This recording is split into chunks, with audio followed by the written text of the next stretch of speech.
Subject: Captain Reynolds. Species: human. Description: mammalian humanoid, no tail. 6 feet 2 inches, 1.87 meters, average height. 185 pounds, 84 kilograms, average weight. 170-year life expectancy. Ship: USS Thanatos. Location: Alpha Centauri. "I don't like it," Captain Wong grumbled. "Omega's cloak and dagger routine, I mean." "Yes, I am aware of your distaste for behind-the-scenes dealings," I replied.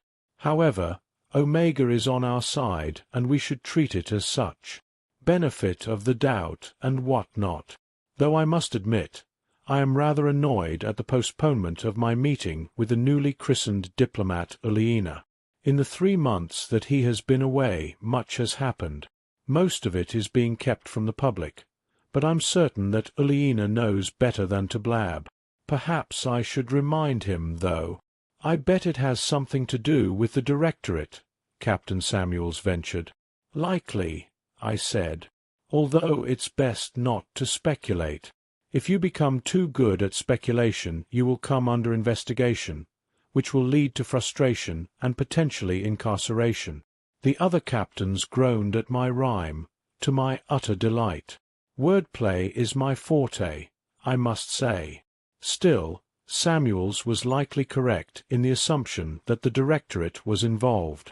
There was a lot of back and forth in most political circles regarding whether or not the Republic was trustworthy, and there's quite the slim chance that all 13 directors are in agreement on the issue. True, they could force the vote and call it wherever it lay, though it would be smarter to make an informed decision. "And if you keep rhyming, you'll experience defenestration," Captain Kennedy said without even a trace of a smile. "Quite so," I replied with a grin. "Captain Reynolds," Tim's voice came over the speakers, "Omega's done with shiphead Uliena. Did you want to meet in your office?" "Yes, please," I answered. "If he beats me there, have him wait for me at the door." "Yes, sir." "Captains," I said as I rose from my seat. The captains of the various frigates docked with the Thanatos nodded at my farewell. I laughed internally at their sour moods. We aren't exactly chums. In fact, our relationship is somewhat complicated by the fact that I am their superior officer. Even further complicating things is the fact that my superiority is granted by billet rather than rank. Insubordination is a kind of grey area in these circumstances. For instance, if one of these captains were to ignore a direct order, I could have them for insubordination. If all they did was, say, threaten to throw me out of a window, that's not technically insubordination. If they did actually throw me through a window, though, that would be conduct unbecoming as well as assault, and I could have them for that instead. Although, we're in space, so it'd probably be murder. "Hello, Captain Reynolds." Uliena greeted me as I approached, looking a tad shell-shocked. "Greetings, shiphead Uliena. Let's go into my office. We've a lot to talk about." I returned his greeting with a friendly demeanor. We entered my office, and I walked past Uliena to my seat, gesturing for him to sit down as well. Once he did, I pulled up a holographic terminal built into my desk and opened a few folders so that I could have my visual aids. His eyes widened at the number of files in the folders. "A lot to talk about, indeed," I said. "Let's start by catching you up on U.S. Republic relations. As you know, we've been sending aid to Republic space to help against the Omni-Union. Our forces haven't been mingling, though.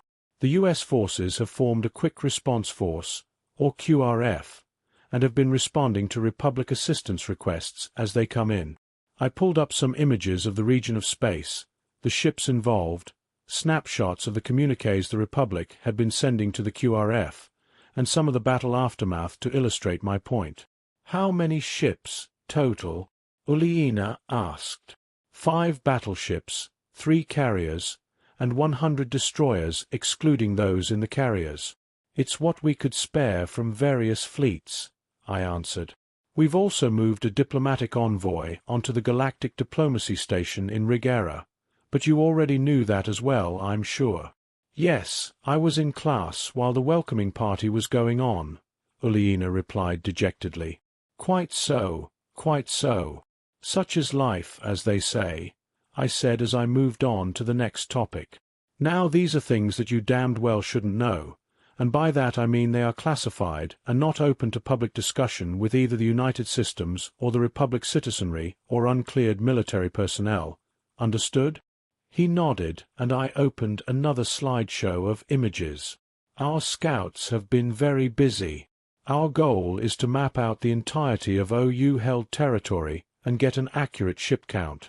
The good news is we're likely close to finishing that up. The bad news is that it's looking quite grim.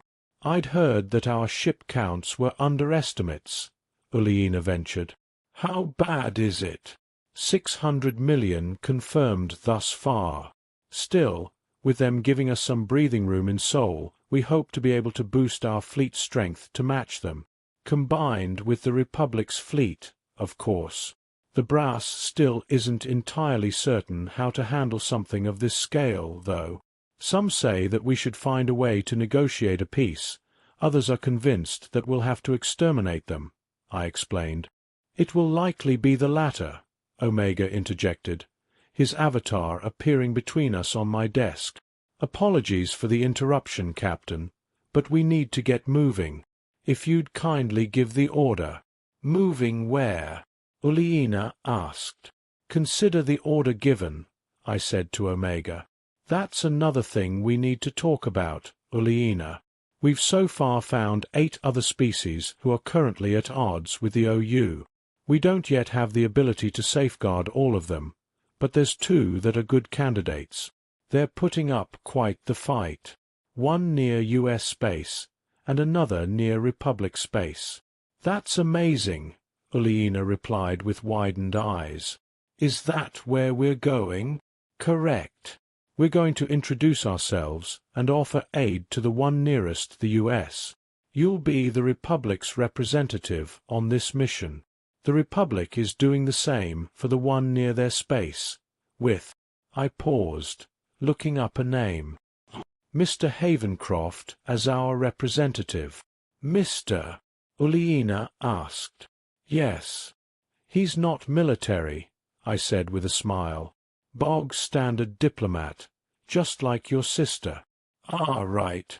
I forget that you have those, Uliana said without a trace of humor.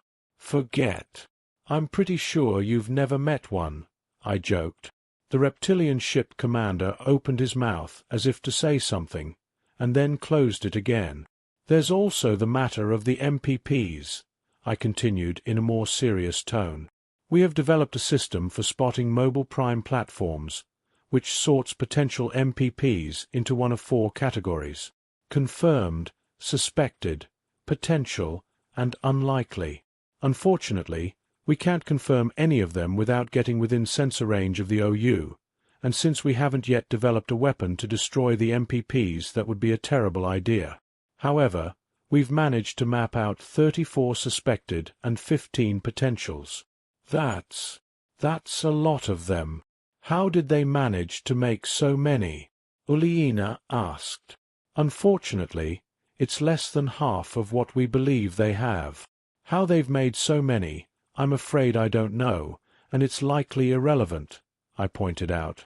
However they managed it, we must put a stop to it, which is why we'll be trying to partner with these newly discovered species. Are any of them strong enough to actually help?